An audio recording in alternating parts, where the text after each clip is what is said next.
guys, it's Derek from Pacific Coast Auto here in Japan, and we're taking a look at a 1991 Suzuki Cappuccino. And so this one here is a rear-wheel drive K car with a 660cc F6A turbocharged engine.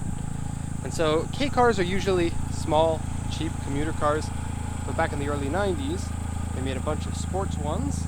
Suzuki was probably the most popular brand for their sports car versions, and so this one here is probably the most well loved of the K cars. It's an open top, hard top, excellent engine, very sporty feeling. Now this one has some slight modifications to it, so this video is going to be a walk around of the condition of the car, as well as check over the auction sheet, and then this one's going to be sent over to the USA under the 25-year rule.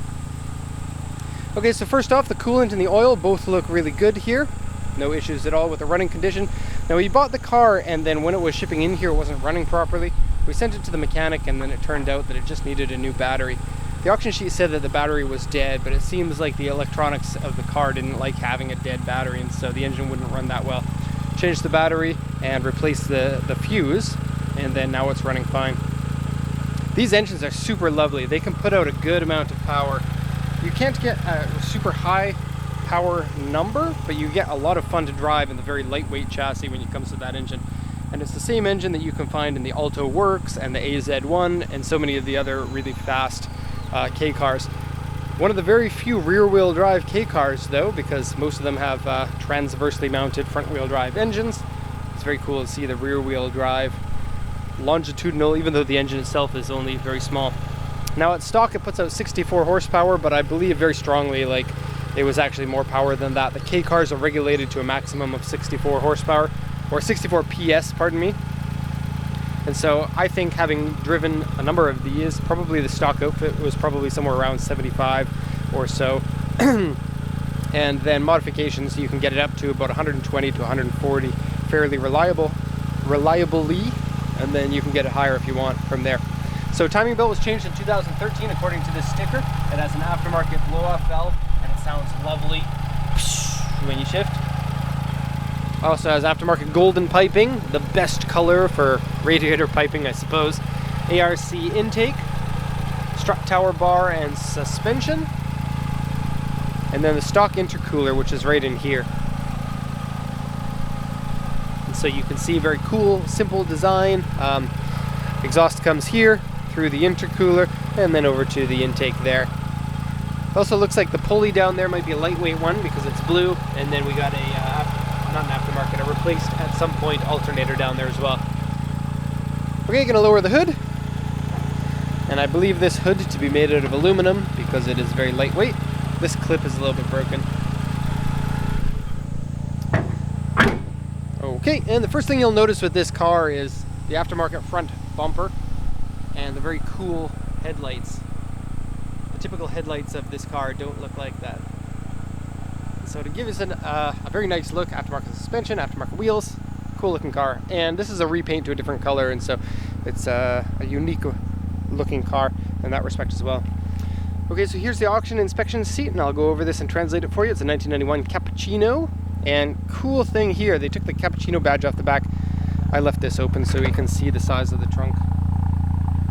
They took the Cappuccino badge off of the back and instead wrote Cappuccino in Japanese, but not any kind of Japanese. They use hiragana, which is a little bit weird because cappuccino is a loan word from another language. Obviously it's, I guess, Italian, which would be written in a different language, and so it's kind of stylish to write it in that language, or in that, I guess you would call it an alphabet if it had letters in it, but it doesn't. Character set, maybe? I don't know. So this is a 660cc, that's a 0.6 liter, or I guess 0.7 liter engine, but generally speaking, a really good engine. Revs up to 8,500 RPM, very cool. Auction grade 3.5, interior C, 75,020 kilometers, but look at this star, it means the mileage is unknown. And then it says down here, in 2017, June 20th, 75,015 kilometers. This car was at auction with unknown mileage, and so it hasn't driven very much since then. That was only about a year ago, but looks like probably a dealer bought the car for selling on the lot, and then it didn't sell, and then yeah.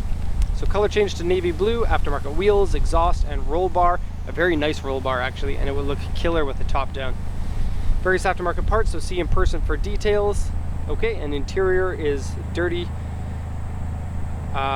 Seat rip, battery is dead. Console part has cuts in it, or cracks. In this case, it's cuts. Headliner comes down. Trunk spoiler has been removed, question mark. Aftermarket headlights, suspension, and steering wheel. Underside is one part surface rust and corrosion. Now I looked at the underside and I couldn't find any corrosion. It is very low though, so there are places that I won't be able to see without a lift. And so take a look at that when it lands. Front cross member bracket part and side part have been dented. Now it's not graded as an accident repaired because the accident wasn't big enough to repair anything. Seat side rip 1 centimeter. Wheel scratch, various scratches and dents. And then looking at the body here, it's generally pretty good. Only very small dents in a few places, and the biggest dent is a U2 right here. And it also says missing marker. So let's quickly take a look at that. The missing marker is right here. And then the U2 is, it was jacked up here by a section that's not the appropriate jack up point and has dented it. But you wouldn't be able to see that unless you go underneath the car, and so that kind of damage doesn't bother me as much.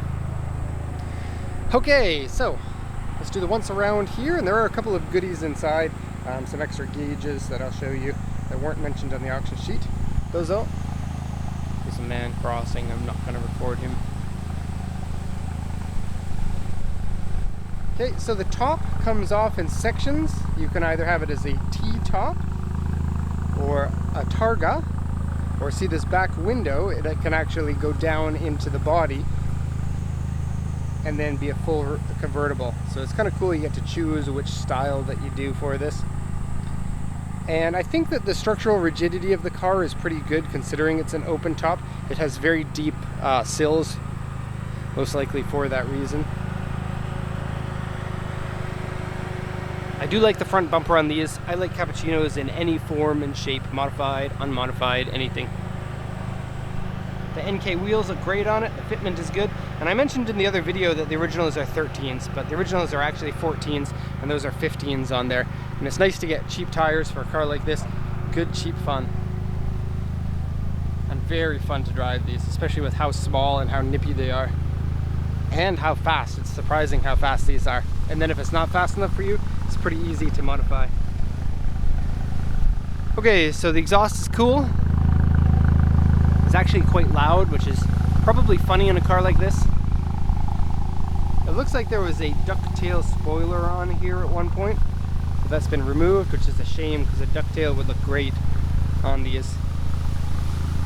Okay, so this is the section here. It rotates down. It's like on an axis here, and it just rotates in. Very cool. And then there's the 3 sections on the roof that you can see. You can take them off individually or all of them if you want.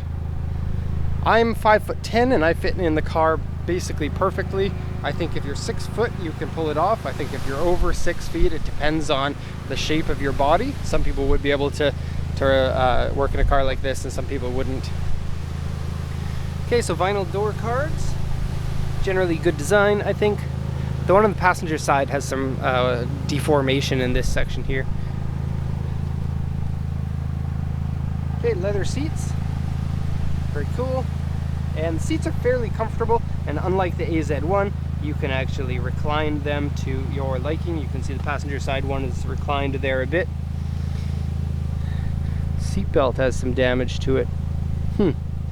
There's the roll bar. So it goes over the head, and probably would look really cool with you driving in the car, or me driving in the car, basically anyone. It's extra style points for people that are not cool. You drive in this car and you are instantly cool. Okay, the aftermarket steering wheel is a style I don't like, and it's rather small, which makes it no power steering a little bit difficult, but small steering wheel helps you a lot getting in and out and feeling comfortable in the car if you are a larger person, so it might be good. I'm not a big fan of ones with these on them, but it kind of suits the fun of the car. So here are the tears in the console piece that they were talking about. And then just taking a look here, the seat seems to be in pretty good condition. I don't see any rips in it. And so I know the auction sheet mentioned it, but where are the rips? Don't know. Strange. Okay, has some labels there for repairs or oil changes and stuff. There we go. rev to 8,500. You can even rev past it. I think it'll let you go up past 9,000. Very cool. Extra gauges here. And so we have voltage, which is a weird one to have on the car. Voltage here. This one here says oil pressure. Oil pressure was at 4 bar, 3 bar, somewhere in there for the entire time. It's a little bit weird that it's falling down like that. When you rev it up, you'll be able to get it though. See that? Your oil pressure is fine. It sounds nice. Listen to that again. Okay, and then your turbo boost gauge. Ooh, there we go. Console section there has been wrapped in carbon fiber. There's an ashtray that doesn't look like it's been used, an aftermarket CD player. The shifting is really nice because your armrests on here. Shifting is in kind of the perfect position next to the steering wheel, very close. And then nice short throw and feels really good to shift. Way better than the Beat or the AZ1, which are the two biggest competitors to this, I suppose. E-brake is there for your drifto needs. This one here shows your volts, but it's actually a turbo timer. Okay. I promised somebody I would explain turbo timers when they educated me on them recently in a video. And so the turbo timer lets the car run for a little bit in an effort to cool down the engine. And I used to think that it's a little bit crazy and a little bit stupid, but what actually happens is the oil inside the turbo goes bad if it stays in there. Like if the turbo is going to be really hot, then if there's no circulating oil, it can heat up the oil to a point that damages the oil, and then you would have damaged oil. And that's one of the main, at least as it was explained to me, one of the main purposes of using the turbo timer is to keep your oil in good running condition. Okay, so Cappuccino, there we go. Hope you enjoyed this walk around. If you have any questions, please post them in the comments. You can check out our website if you're interested in importing cars yourself from Japan. So thanks a lot for watching, and have a nice day.